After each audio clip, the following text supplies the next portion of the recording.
Joseph, Jesus' father. Then the very next story is about how Joseph... Hi, my name is Courtney Smith. I do Jewish apologetics on a YouTube channel called Biblical Apologetics, and I'd like to be of some assistance. So let's start with the fact that there are some presuppositions that Dr. Mark Goodacre is assuming, right? That he assumes that the New Testament is teaching us that Joseph is the biological father of Yeshua or Jesus, and that's not the case. So you might be asking, why is it then do we have two different genealogies mentioned in the New Testament? Well, for those of you who don't know, in the Torah, in Numbers 27 and 36, you have a very interesting law that's brought forth.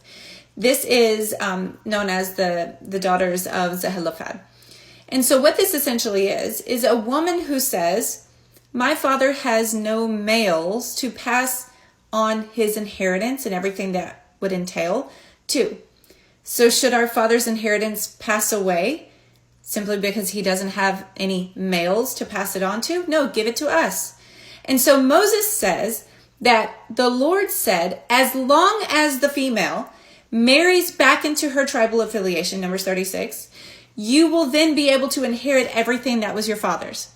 So this is the case with Mary. Mary didn't have, from what we could tell, any males other than would have been her father or the male headship over her, which could have been a kinsman redeemer, according to me and some friends that have been recently speaking about this, or her father, who would have then passed everything down to her as long as she married back into the tribe of Judah, which is why you have Joseph's lineage mentioned in Luke chapter 3.